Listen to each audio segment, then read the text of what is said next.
there's one thing you should know about me, I love gaming. I'm a gamer. I wear gamer clothes, and now maybe I've got a gamer phone. We have ASUS's new ROG Phone 7 and 7 Ultimate, and these are looking pretty good.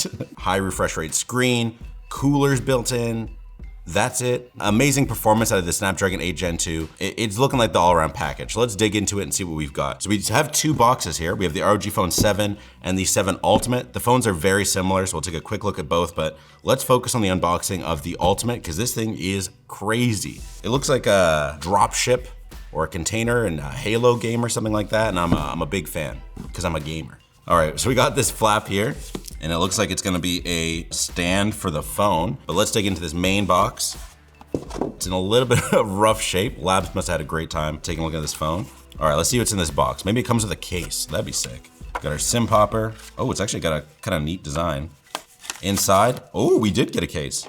Unfortunately, it's not that clear plastic one that I love getting with all those budget phones, but this is definitely something. This definitely is not gonna protect your phone at all. We have the phone, but let's dig underneath to see what's in here, because obviously it's a pretty big box. This is the included 65-watt charger, so it's nice that it includes such a big charger so you can keep the phone going. If you're gaming, you don't wanna take long pauses to have to fill it with power. That's not fun. There's also a nice sleeved USB C-to-C cable. What is that, 8 feet? All right, let's see what else is in here.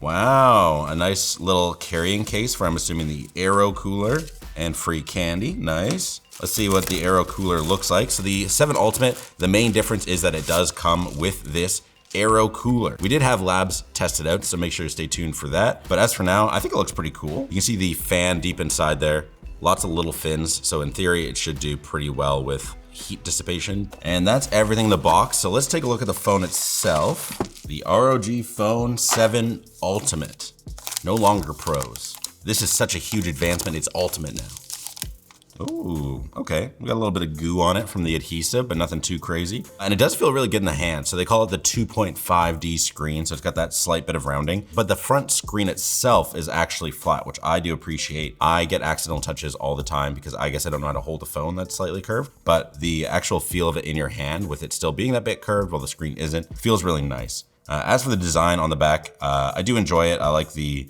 kind of cyberpunky look. It's pretty tasteful.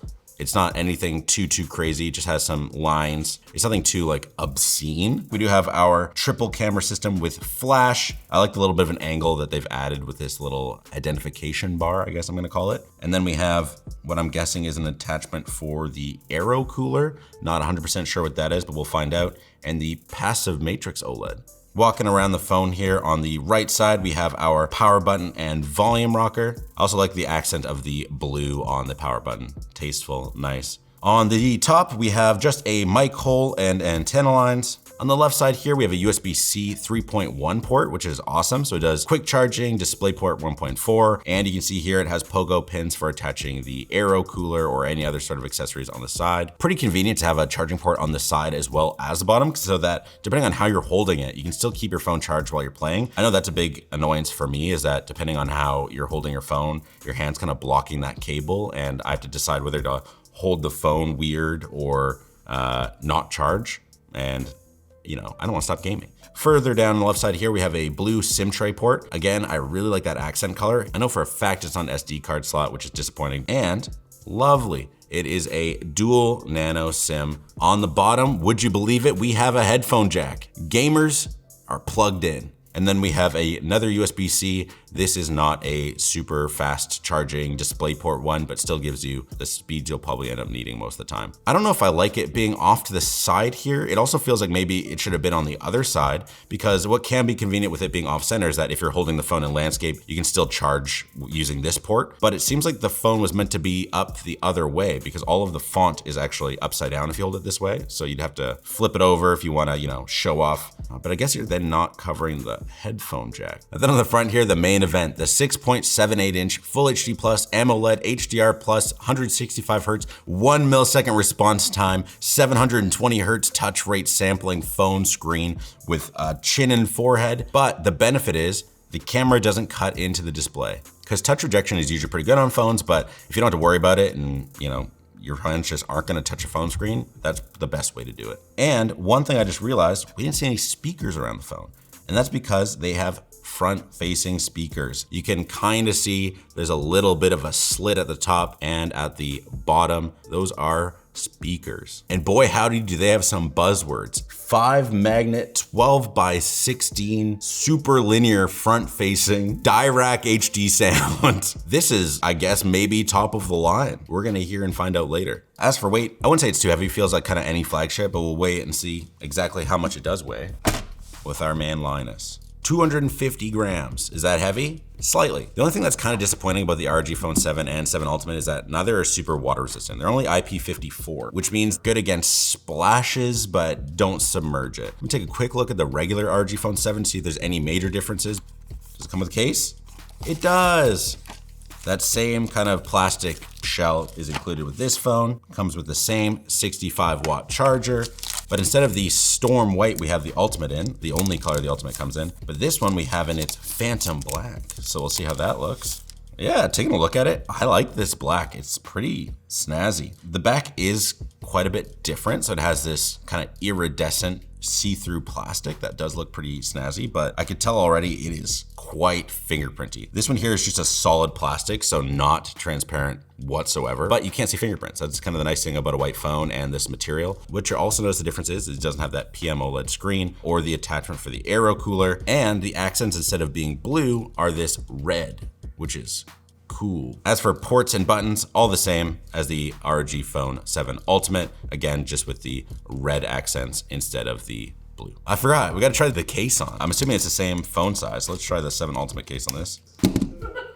Don't do that, don't drop it. Yeah, I'm not a huge fan of it. The nice kind of 2.5D curve is gone because now this is sharp rail. All right, let's turn these on and see if, it can game. But first, let's talk about our sponsor, Newegg. Looking for the latest technology to upgrade your gaming rig, home office, or entertainment setup? Look no further than Newegg. As one of the largest online retailers of computer hardware, software, and electronics, Newegg has everything you need to take your digital life to the next level. They offer competitive prices, fast and reliable shipping, and excellent customer service to ensure that you have the best shopping experience possible. So whether you're a tech enthusiast, gamer, or just looking for the latest gadgets, Newegg is the go-to destination for all of your tech needs. Check out Newegg today at lmg.gg/Newegg. 35 seconds ago, before that ad read, I said the cases were the same. They're not. We may as well try it on to see what the difference is. Maybe my mind will be completely changed. Maybe this case is way better, the one that's included with the ROG Phone 7.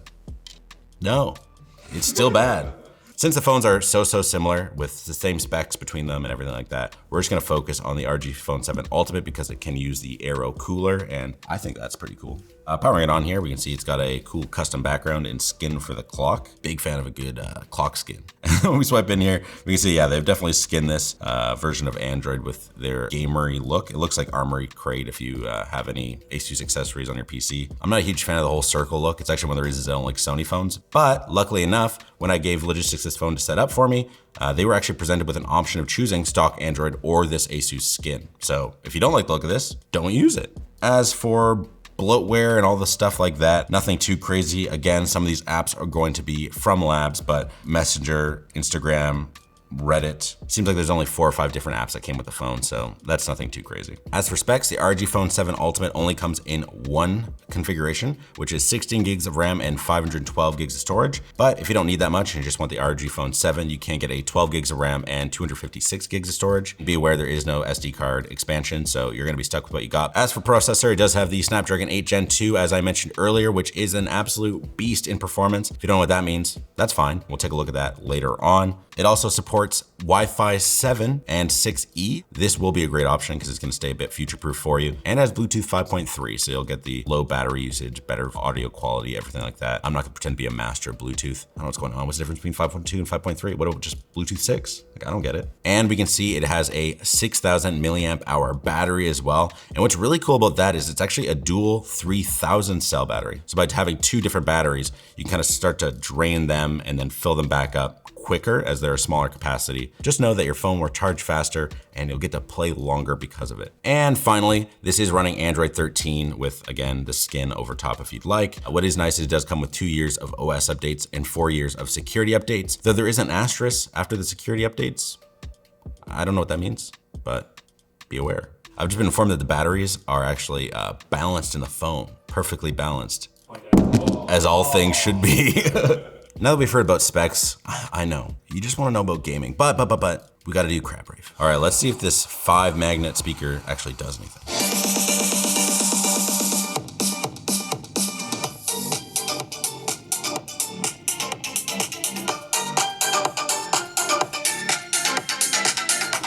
It sounds really good. Like, holy smokes, it gets really loud. The one thing is when I had it at max volume, the bass did start to kind of distort a little bit, but once I lowered it down, even just a couple taps sounded way better. And when you have it in your hands facing you, it sounds really, really good. Really impressed. As the screen gets pretty darn bright, it does get up to 1200 nits, which is great. We did have labs check it, and on both the 7 and the 7 Ultimate, it gets up to around 470 nits. And while the Ultimate does get 2 nits higher at 472, that's just within margin of error. Screen quality is definitely fine. It would be great if it was a little bit higher than 1080p, but I understand the trade-off to get the higher refresh rate and better battery life. It's a AMOLED screen, so the colors are really punchy and look very vibrant, and of course the darks look great. For cameras on the 7 and 7 Ultimate, we have a 50 megapixel main camera, a 13 megapixel ultra wide, and a 5 megapixel macro camera.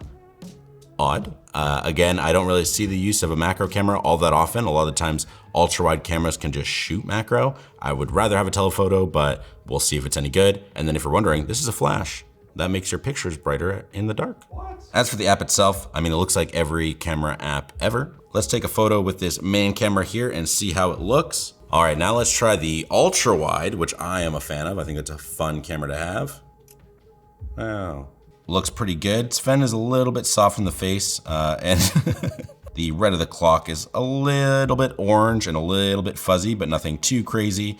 Everything looks a lot more lifelike, and I didn't actually change any settings, though the Vancouver sign in the back does look a little bit more mangled, which is interesting. The colors, again, look pretty decent. The red of the sign, the darkness of the background is not lost. Of course, we gotta take a picture with the 5 megapixel macro, the little love tiger. Same problem we had with the Unihertz. I wish it told you what 4 to 6 centimeters is, because I don't know, and having to look over is silly in my mind. At least if you get close to an object in the main camera modes, it does warn you that you should either move back or switch into the macro mode, but it would be great if it just moved into the macro mode automatically. These look pretty good. Our little subject's looking handsome as always. This is an 8K video, 24 FPS. One thing to note is it does punch in a bit when you switch to 8K. All of the cameras do have EIS, so not optical image stabilization, but electronic. I would say pretty darn solid, and again, most people aren't probably gonna be filming at 8K, but there was no lag or hitches or anything like that, and the mic is good, but I wouldn't say is like as good as the Samsungs, Googles, and Apples of the world. Now let's check out the selfie shooter, because sometimes you want to snap a quick selfie and send it in the Discord server with all your pals when you get a big dub. So let's see how this looks. It does look very clear. It's a 32 megapixel camera, so of course it should. Brightness and color temperature looks good. For sharpness, I know some will kind of overcompensate with the sharpness, and it's like, whoa. But this one here looks pretty good. One thing to note is taking a video right away, it's really punched in. I actually looked around for settings to punch it out. It's like if you were this close to me at a grocery store, I would take a step back. So something to be aware of if you have short arms. That might not be very impressive, but the exposure changing for my face does look good. It's time. No, not an update, no. What do they call it if I wear 2 monocles? Bionicle. It's done. Playing Genshin, man, this game looks good. This is everything on max, and we're running at a solid 60. Genshin doesn't allow for more than 60 FPS, so we can't fully utilize the 160 hertz screen, but this looks great. And if you don't want to take my word for it, here's some information from labs. Like most of the phones we've tested with the Snapdragon 8 Gen 2, this phone performs excellently. In Dolphin emulator playing Mario Kart Wii, the 7 and 7 Ultimate were both locked at 61 FPS. For Genshin Impact, it was 60 FPS, give or take a frame here or there on both the 7 and 7 Ultimate. Call of Duty Mobile, locked to 95, and Unhappy Raccoon, 60 FPS, give or take a couple, with the 7 performing slightly worse than the 7 Ultimate. But with all this gameplay and stuff like that, how much did the battery actually last? Well, labs checked that out as well. Both the 7 and 7 Ultimate were able to last up to 35 hours. That's really impressive if you're just gonna be like on a bus or on a plane for a long trip and just watching a video on your phone at a low brightness. And for what the minimum battery is, the phone was able to get 3.3 hours. So if you're a big mobile gamer and you just wanna absolutely play at its best all the time, don't expect this to last super long, but if you're somebody who's just gonna hang out and watch a video on their phone for a while, this will last you ages. So without the cooler, it started with a temperature of 25 degrees and got to a peak of 40, but with the cooler, it started at 23 degrees and got to a peak of 41. And the score of the test was actually higher without the cooler than with the cooler. What it all comes down to is that pretty much the 7 and 7 Pro are identical. Performance was extremely similar between the two, and the frame here or there that was different is probably just margin of error or, you know, luck of the draw. But what's interesting is that the cooler making the phone perform worse. Maybe that little bit of power draw means the SoC can't fully perform. I'm not sure, but maybe, just maybe, the looks make it worth it. Let's throw it on and see. And just force it on here. It tells you the cooler temperature and the system temperature, which 93 degrees Fahrenheit. I don't speak freedom units, but I mean, it sounds high. It does give you a nice cooling effect from the fans on your hands though, which is nice. And it gives you an additional 4 buttons. So you have this kind of grip trigger and then index finger trigger as well. Nice, the app looks pretty cool. So it has a smart mode, a cool mode, frosty, and frozen. So cool is just steady airflow. Smart will change it based on whatever it wants to do. And frosty is high speed. But I cannot do frozen unless I'm plugged in. It doesn't even actually tell you what it is. All right, in the settings for air triggers, we can see there's different squeeze gestures for Google Assistant, or X mode, which is just, you know, pushing the phone into higher performance levels, and then the squeeze force level, so the amount of force needed to do all these different features. We do have lighting controls, so you can have your notifications for incoming call, for music, X mode, charging. What's nice is you can also change the lights on the left and right side of the unit, so you can have 2 different colors. Yeah, it's pretty neat looking. What's really cool is this Aero active portal. So if you click on that, it'll actually open up the phone to help rapidly dissipate heat. Pretty tricky to see, but it is open. My iPhone can't do that. I don't know if you can hear it super clearly, but it is decently loud. Though if you're on the bus and you got your fan on, just bump the stereo. What's cool is that the cooler actually has some extra ports on it. So you have the pass-through for the USB, and it adds another headphone jack. So that's cool. If you don't want to have something come off the side here, because again, your hands are going to be here, you still get to use a headphone jack. Here we go. Let's try frozen mode.